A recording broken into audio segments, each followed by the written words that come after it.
Left right and ಸೆಂಟರ್ಗೆ ಮತ್ತೊಮ್ಮೆ ಸ್ವಾಗತ. ಹಿರಿಯ ವಿಶ್ಲೇಷಕರಾದ ರವೀಂದ್ರ ರೇಷ್ಮೆ ಅವರಿದ್ದಾರೆ. ರವೀಂದ್ರ ರೇಷ್ಮೆ ಅವರೇ, ಎರಡನೇ ಅವಧಿಯ ಕೊನೆಯ ಭಾಷಣ. ರಮೇಶ್ ಬಾಬು ಅವರು ಹೇಳಿದ್ದನ್ನು ನೀವು ಕೇಳಿಸ್ಕೊಂಡ್ರಿ, ಛಲವಾದಿ ನಾರಾಯಣಸ್ವಾಮಿ ಅವರು ಹೇಳಿದ್ದನ್ನು ಕೇಳಿಸ್ಕೊಂಡ್ರಿ. ಒಂದು ಅಭಿವೃದ್ಧಿಯ ಹಲವು ಯೋಜನೆಗಳನ್ನು ಮೋದಿ ಹೇಳಿದ್ರು, ಆದರೆ ಎಲ್ಲೋ ಒಂದು ಕಡೆ ಕಾಂಗ್ರೆಸ್ನ ಬೈಯೋದ್ರಲ್ಲೇ ಕಾಲ ಕಳೆದು ಹೋಯ್ತಾ ಭಾಷಣದಲ್ಲಿ?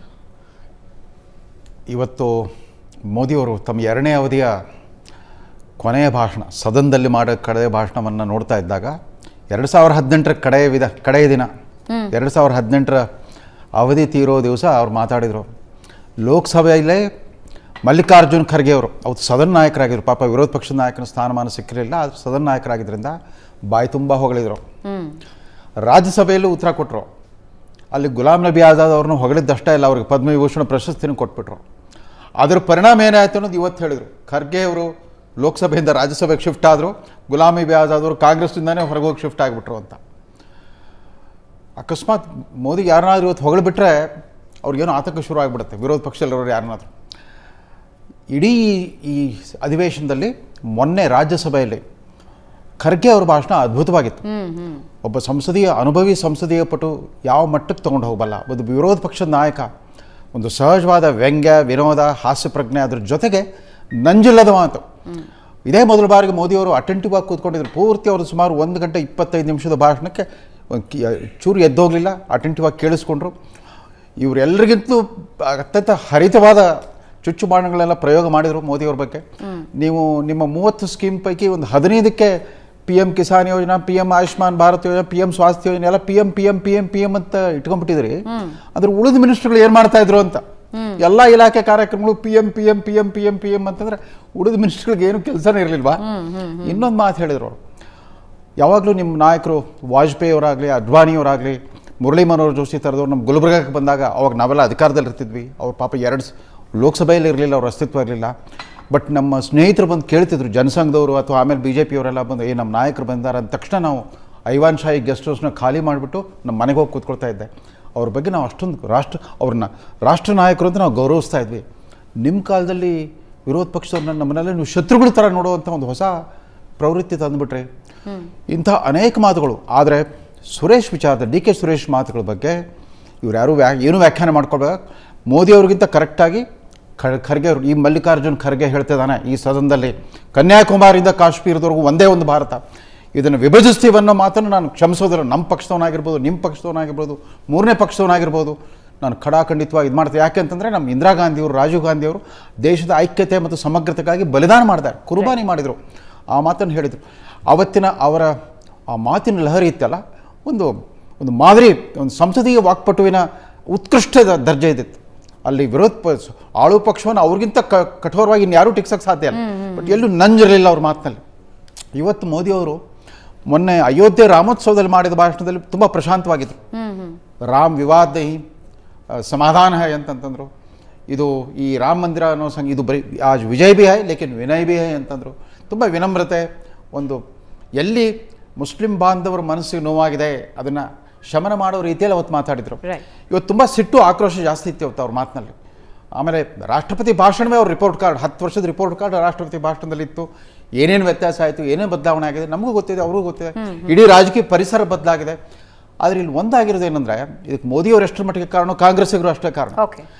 ಕಾಂಗ್ರೆಸ್ಸಿಗರು ಜವಾಹರ್ಲಾಲ್ ನೆಹರು ಅವ್ರ ಕೊಡುಗೆಯನ್ನು ಮರ್ತಾ ಬಿಟ್ಟಿದ್ದಾರೆ. ಸ್ವಾತಂತ್ರ್ಯ ಪೂರ್ವದಲ್ಲಿ ಸುಮಾರು 27 ವರ್ಷಗಳ ಕಾಲ ನೆಹರು ಮಾಡಿದ ಹೋರಾಟ, ತದನಂತರ 17 ವರ್ಷ ಏನೂ ಇಲ್ಲದೆ ಇರುವಂಥ ವಸಾಹತುಶಾಹಿಗಳು ಸಂಪೂರ್ಣವಾಗಿ ಭಗ್ನಗೊಳಿಸಿ ಹೋಗಿದ್ದ ಭಾರತದ ಪುನರ್ನಿರ್ಮಾಣವನ್ನು ಯಾವ ರೀತಿ ಮಾಡಿದ್ರು. ಜವಾಹರ್ಲಾಲ್ ನೆಹರು ಬಗ್ಗೆ ಅವ್ರು ಮಾತಾಡೋದು ನಿಲ್ಲಿಸ್ಬಿಟ್ರು. ಹಾಗಾಗಿ ಆಮೇಲೆ ಅದಷ್ಟೇ ಅಲ್ಲ, 1991 ನಂತರ ಮನಮೋಹನ್ ಸಿಂಗ್ ತಂದ ಮೌನ ಕ್ರಾಂತಿಯನ್ನು ಮರೆತುಬಿಟ್ರು ಕಾಂಗ್ರೆಸ್. ಈ ಮೊದಲು ಈಗ ದಕ್ಷಿಣದಿಂದ ಉತ್ತರಕ್ಕೆ ಭಾರತ್ ಜೋಡೋ ಆಯಿತು, ಈಗ ಪೂರ್ವದಿಂದ ಪಶ್ಚಿಮಕ್ಕೆ ಶುರು ಮಾಡಿದಾರಲ್ಲ, ಒಂದೇ ಸಾರಿ ಮನಮೋಹನ್ ಸಿಂಗ್ ಹೆಸರು ಯಾರೂ ಎತ್ತದಿಲ್ಲ. ಆ ಮೌನ ಕ್ರಾಂತಿಯ ಪರಿಣಾಮವಾಗಿ ಭಾರತ ಒಂದು ನಾಲೆಜ್ ಪವರ್, ಎಕನಾಮಿಕ್ ಪವರ್ ಅಂತ ಆಯಿತು. ಈಗಾಗಲೇ 5ನೇ ಸ್ಥಾನಕ್ಕೆ ಬಂದ್ವಿ ಅಂತ ಹೇಳ್ತಾ ಇದ್ದಾರೆ. ಇನ್ನು 3 ಟ್ರಿಲಿಯನ್ ಎಕಾನಮಿ ಅಂತ ಹೇಳ್ತಾರೆ. ಅದಕ್ಕೆಲ್ಲ ಮೂಲ ಕಾರಣ, ಮೂಲ ಪ್ರವರ್ತಕರು. ನನಗೆ ನೆಹರು ಒಬ್ಬ ಯುಗ ಪುರುಷರಾದರೆ ಮನಮೋಹನ್ ಸಿಂಗ್ ಒಬ್ಬ ಯುಗ ಪ್ರವರ್ತಕ. ದೇಶದ ಆಲೋಚನಾ ಕ್ರಮವನ್ನೇ ಬದಲಿಸ್ಬಿಟ್ರು. ಅದನ್ನು ಹಾಗೆ ಮಾಡಿದ್ರಿಂದ ಕಾಂಗ್ರೆಸ್ನವರು ಹಿಗ್ಗಾಮುಗ್ಗ ಇವ್ರು ಬೈತಾ ಇರ್ತಾರೆ, ಕಾಂಗ್ರೆಸ್ನವರು ಒಂಥರ ಡಿಫೆನ್ಸಿವ್ ಆಗಿರ್ತಾರೆ.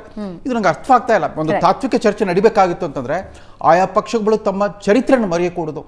ತಮ್ಮದೇ ಪಕ್ಷದ ಪರವಾಗಿ ನಾಯಕತ್ವವನ್ನು ವಹಿಸಿಕೊಂಡು ಚಾರಿತ್ರಿಕ ಕೊಡುಗೆಯನ್ನು ಕೊಟ್ಟರಲ್ಲ, ಆ ಮಹಾಪುರುಷರನ್ನು ಮರಿಬಾರದು. ಇವ್ರ ಇವತ್ತು ನೆಹರು ಇಂದಿರಾ ಗಾಂಧಿನೇ ಅವರು ನಿರಂತರವಾಗಿ ಟೀಕಿಸ್ತಾ ಹೋದರು. ಕಾಂಗ್ರೆಸ್ ಅವರು ಯಾಕಂದ್ರೆ ನೆಹರು ಇಂದಿರಾ ಗಾಂಧಿನೂ ಮರೆತು ಬಿಟ್ಟಿದ್ದಾರೆ. ನಾನು ಇವತ್ತು ನೋಡಿದ್ದೀನಿ ಕರ್ನಾಟಕದ ಹಿರಿಯ ನಾಯಕರ ಮನೆಗಳಲ್ಲಿ ಇಂದಿರಾ ಗಾಂಧಿ ಫೋಟೋ ಕೂಡ ಕಾಣೋದಿಲ್ಲ. ಈಗ ಅವ್ರದ್ದು ಏನಾದ್ರು ಕಾಂಗ್ರೆಸ್ ಚರಿತ್ರದ ಸೋನಿಯಾ ಗಾಂಧಿ, ರಾಹುಲ್ ಗಾಂಧಿ, ಪ್ರಿಯಾಂಕಾ ಗಾಂಧಿ ಅವರಿಗೆ 3 ಫೋಟೋ ಮಾತ್ರ. Yes sir. ಪ್ರಶಾಂತ್, 2 ವಿಷಯಗಳು. ಒಂದು, ಭಾಷಣಗಳಲ್ಲಿ ಅಂದರೆ ರವೀಂದ್ರ ರೇಷ್ಮೆ ಅವರು ಹೇಳಿದ ಹಾಗೆ ಒಂದು ಅದ್ಭುತ ಚರ್ಚೆಗೆ ಸಂಸತ್ ಯಾವಾಗಲೂ ಉದಾಹರಣೆಯಾಗಬೇಕಾಗಿತ್ತು. ಆದರೆ ಈ ಬಾರಿಯ ಸರ್ಕಾರದಲ್ಲೂ ಅದನ್ನು ನೋಡೋದಕ್ಕೆ ಸಿಗಲಿಲ್ಲ.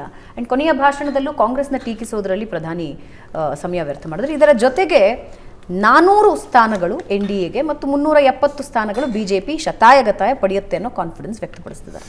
ನೋಡಿ ಭಾವನಾ, ಇಡೀ ಒಂದು ಸಂಸತ್ತಿನ ಮೋಷನ್ ಆಫ್ ಥ್ಯಾಂಕ್ಸ್ ಚರ್ಚೆಯನ್ನು ನೋಡಿದಾಗ ಲೋಕಸಭೆಯಲ್ಲಿ ಪ್ರಮುಖವಾಗಿ ನಾವು ಯಾವತ್ತೂ ಹೇಳ್ತಿರ್ತೀವಿ ದೇಶಕ್ಕೊಬ್ಬ ಒಂದು ಪ್ರಬಲವಾದ ವಿಪಕ್ಷ ಬೇಕು ಅಂತ.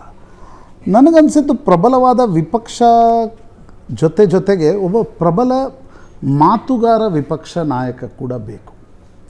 ನೀವು ಮೊದಲ ಅವಧಿಯಲ್ಲಿ ಮಲ್ಲಿಕಾರ್ಜುನ್ ಖರ್ಗೆ ಮೋದಿಯವರ ವಿರುದ್ಧ ಒಬ್ಬ ಕರ್ನಾಟಕದಿಂದ ಹೋಗಿದ್ದರೂ ಕೂಡ ನನಗೆ ಗೊತ್ತಿದೆ, ನಾನು ಖರ್ಗೆ ಅವರ ಹತ್ರ ಹೋದಾಗೆಲ್ಲ ಅವರು ಬೆಳಿಗ್ಗೆ ಈ ಹಿಂದಿ ಶಾಯರಿಗಳನ್ನು ತೆಗೆದು ಕೊಡ್ತಾಯಿದ್ರು. ಅಂದರೆ ಅದನ್ನು ಉಲ್ಲೇಖ ಮಾಡಬೇಕು ಅಂತಕ್ಕಂಥದ್ದು. ಆ ರೀತಿಯ ತಯಾರಿ ಮಾಡಿಕೊಂಡು ಖರ್ಗೆ ಅವರು ಆ ತಯಾರಿ ಮಾಡ್ಕೊಂಡು ಹೋಗ್ತಾರೆ. ನಾನು ಖರ್ಗೆ ಅವ್ರನ್ನ ನೋಡಿದಾಗ ಅವರು ತಯಾರಿ ಇಲ್ಲದೆ ಸದನಕ್ಕೆ ಹೋಗಿರ್ತಕ್ಕಂಥ ಉದಾಹರಣೆಗಳಿಲ್ಲ. ಈ ಬಾರಿ ನಾವು ನೋಡಿದಾಗ ರಾಜ್ಯಸಭೆಯಲ್ಲಿ ಆ ರೀತಿಯ ಚರ್ಚೆ ಕಂಡು ಬಂತು. ರಾಷ್ಟ್ರಪತಿಗಳ ಭಾಷಣದ ಮೇಲಿನ ವಂದನೆ ಮೇಲಿನ ಚರ್ಚೆ ನಡೀತಾ ಇದೆ. ಆದರೆ ಲೋಕಸಭೆಯಲ್ಲಿ ನೋಡಿದಾಗ ಪ್ರಧಾನಮಂತ್ರಿ ಇಡೀ 3 ದಿನದ ಭಾಷಣದಲ್ಲಿ ಆವರಿಸ್ಕೊಂಡಿದ್ದ್ಯಾರು ಅಂದರೆ ಇವತ್ತಿನ ಪ್ರಧಾನಮಂತ್ರಿ ಮೋದಿಯವರ ಭಾಷಣ. ಉಳಿದವ್ರು ನಾನು ಸರಿಯಾಗಿ ಮಾತಾಡಿಲ್ಲ ಅಂತ ಹೇಳ್ತಾ ಇಲ್ಲ, ಮಾತಾಡಿರ್ತಾರೆ. ಬೇರೆ ಬೇರೆ ಕಡೆಯಿಂದ ಬಂದಿರತಕ್ಕಂಥವ್ರು ಕೆಲವು ಉಲ್ಲೇಖನೀಯ ವಿಚಾರಗಳನ್ನು ಹೇಳಿರ್ತಾರೆ. ಆದರೆ ಮೊದಲೊಂದು ನೋಡ್ಲಿಕ್ಕೆ ಸಿಗ್ತಾಯಿತ್ತು. ಪಂಡಿತ್ ನೆಹರು ಇದ್ದಾಗ ಎದುರುಗಡೆ ರಾಮ್ ಮನೋಹರ್ ಲೋಹಿಯಾ, ಅಟಲ್ ಬಿಹಾರಿ ವಾಜಪೇಯಿ, ಪೀಲು ಮೋದಿ ಅಂಥವರು. ಇಂದಿರಾ ಗಾಂಧಿ ವಿರುದ್ಧ ಕೂಡ ಇದೇ ನಾಯಕರು ಇದ್ದರು. ನಂತರ ರಾಜೀವ್ ಗಾಂಧಿ ವಿರುದ್ಧ ಅಟಲ್ ಬಿಹಾರಿ ವಾಜಪೇಯಿ, ಅಡ್ವಾಣಿ ಇದ್ದರು. VP ಸಿಂಗ್ ಎದುರುಗಡೆ ರಾಜೀವ್ ಗಾಂಧಿ ಇದ್ದರು. ಚಂದ್ರಶೇಖರ್ ಎದುರುಗಡೆ ಮತ್ತೆ ಅಡ್ವಾಣಿ ವಾಜಪೇಯಿ ಇದ್ದರು. ನರಸಿಂಹರಾಯರ ಎದುರುಗಡೆ ವಾಜಪೇಯಿ ಇರ್ತಾಯಿದ್ರು. ದೇವೇಗೌಡರು ಇದ್ದಾಗಲೂ ಕೂಡ ವಾಜಪೇಯಿ ಇರ್ತಾಯಿದ್ರು. ಆದರೆ ಬದಲಾದ ಪರಿಸ್ಥಿತಿಯಲ್ಲಿ ನಾವು ನೋಡ್ತೀವಿ. ಈಗ ಮನಮೋಹನ್ ಸಿಂಗ್ ಬಂದಾಗ ಕೂಡ ಒಂದು ರೀತಿ ಅಡ್ವಾಣಿ ಎದುರುಗಡೆ ಇರ್ತಾಯಿದ್ರು. ಸುಷ್ಮಾ ಸ್ವರಾಜ್ ಇದ್ದರು, ಅರುಣ್ ಜೇಟ್ಲಿ ಇದ್ದರು. ಅಂಥ ಒಂದು ವಿಪಕ್ಷದ ನಾಯಕತ್ವ, ಒರೆಟ್ರಿಶಿಪ್ ಇರ್ತಕ್ಕಂಥ, ನೀವು ಅಂದರೆ ಇಡೀ ದೇಶದ ಜನರಿಗೆ ಮೆಸೇಜಿಂಗ್ ಕೊಡಬಲ್ಲ ವಿಪಕ್ಷದ ನಾಯಕತ್ವ ಕಾಣ್ತಾ ಇಲ್ಲ. ಇನ್ನೊಂದು ಕಡೆ ಪ್ರಧಾನಮಂತ್ರಿ ನರೇಂದ್ರ ಮೋದಿ, ಇದೆಲ್ಲರಿಗೂ ಗೊತ್ತಿರುವ ವಿಚಾರ, 10 ವರ್ಷಗಳಲ್ಲಿ ನೀವು ವಾಜಪೇಯಿ ಮೋದಿ ಭಾಷಣಗಳನ್ನು ತುಲನೆ ಮಾಡಬೇಡಿ. ಆದರೆ ಇವತ್ತಿನ ಸಂದರ್ಭದಲ್ಲಿ ನರೇಂದ್ರ ಮೋದಿ ಒಬ್ಬ ಅದ್ಭುತ ಭಾಷಣಕಾರ, ಹಿ ಕ್ಯಾನ್ ಕಮ್ಯುನಿಕೇಟ್. ಹೀಗಾಗಿ ನರೇಂದ್ರ ಮೋದಿ ಇವತ್ತಿನ ಭಾಷಣದಲ್ಲಿ ಒಂದು ಚುನಾವಣಾ ಪ್ರಚಾರದ ಕಹಳೆಯನ್ನು ಮೊಳಗಿಸಿದ್ದಾರೆ ಅಂತ ನನಗನ್ಸುತ್ತೆ. ನ್ಯಾಚುರಲಿ ಒಬ್ಬ ಪ್ರಧಾನಮಂತ್ರಿ ಸಂಸತ್ನಲ್ಲಿ ಮಾತಾಡುವಾಗ ತನ್ನ 10 ವರ್ಷದ ರಿಪೋರ್ಟ್ ಕಾರ್ಡ್, ಪ್ರತಿಪಕ್ಷದ 10 ವರ್ಷದ ರಿಪೋರ್ಟ್ ಕಾರ್ಡ್, ಅದನ್ನು ಕೌಂಟರ್ ಮಾಡಬಲ್ಲ ವಿಪಕ್ಷ ನಾಯಕ ಕಾಣಲಿಲ್ಲ. ಒಂದು. ಎರಡನೇದು ನನಗನ್ನಿಸ್ತಕ್ಕಂಥದ್ದು, ಈ ಆರ್ಟಿಕಲ್ 370 ತೆಗೆದ್ವಿ, ಹೀಗಾಗಿ 370 ಟಾರ್ಗೆಟ್ ಅಂತಕ್ಕಂಥದ್ದನ್ನೇನು ಪ್ರಧಾನಮಂತ್ರಿ ಘೋಷಿಸಿದ್ದಾರೆ. ಸೀಟ್ ಎಲ್ಲಿವೆ ಅಂತಕ್ಕಂಥದ್ದು ಒಂದು ಬೇರೆ ಚರ್ಚೆಯ ಭಾಗ. ಯಾಕಂದರೆ ನಾರ್ತ್ ಇಂಡಿಯಾದಲ್ಲಿ ಈಗಾಗಲೇ BJP ಪೀಕ್ಗೆ ತಲುಪಿಬಿಟ್ಟಿದೆ. ಅಲ್ಲೇನು ಭಾಳ ದೊಡ್ಡ ಸೀಟ್ಗಳನ್ನು ಗೆಲ್ಲುವ ಅವಕಾಶ ಇಲ್ಲ. 370 ಬರಬೇಕಾದ್ರೆ ದಕ್ಷಿಣ ಭಾರತದಲ್ಲಿ ಸೀಟ್ಗಳ ಗೆಲ್ಲಬೇಕು. ಕರ್ನಾಟಕ ಹೊರತುಪಡಿಸಿದರೆ ಉಳಿದ ರಾಜ್ಯಗಳಲ್ಲಿ BJPಗೆ ಎಷ್ಟು ಸ್ಪೇಸ್ ಇದೆ, ಇದು ಪ್ರತ್ಯೇಕ ಚರ್ಚೆಯ ಭಾಗ. ಆದರೆ ಒಂದು ಕಾನ್ಫಿಡೆನ್ಸನ್ನು, ಅನೇಕ ಬಾರಿ ಏನಾಗುತ್ತೆ, ಸೇನಾಧಿಪತಿ ಒಂದು ಕಾನ್ಫಿಡೆನ್ಸನ್ನು ತೋರಿಸಿ ಪ್ರತಿಪಕ್ಷಗಳ ಮೇಲೆ ಟೀಕೆಗಳನ್ನು ಮಾಡಿದಾಗ BJP ಕಾರ್ಯಕರ್ತರನ್ನು ಪರೋಕ್ಷವಾಗಿ ಹುರಿದುಂಬಿಸುವ ಪ್ರಯತ್ನ ಈ ಭಾಷಣದಿಂದ ನಡೆಯುತ್ತೆ ಅಂತ ಅನ್ಸುತ್ತೆ. ಪ್ರಶಾಂತ್, ಒಂದು ವ್ಯತ್ಯಾಸ ಅಂತಂದ್ರೆ ಪ್ರತಿ ಸಾರಿ ಸದನ ಶುರುವಾಗ ಪ್ರಧಾನಮಂತ್ರಿ ಅವರು ಟೂರ್ ಹೋಗ್ಬಿಡ್ತಾ ಇದ್ರು. ಈ ಸಾರಿ ಸದನ ಶುರುವಾದಾಗಿಂದ ರಾಹುಲ್ ಗಾಂಧಿ ಟೂರ್ ಅಲ್ಲಿ ಸದನಕ್ಕೆ ಬರಲೇ ಇಲ್ಲ. ಚಿಕ್ಕ ಬ್ರೇಕ್ ನಂತರ ಚರ್ಚೆ ಮುಂದುವರಿಸ್ತೀವಿ.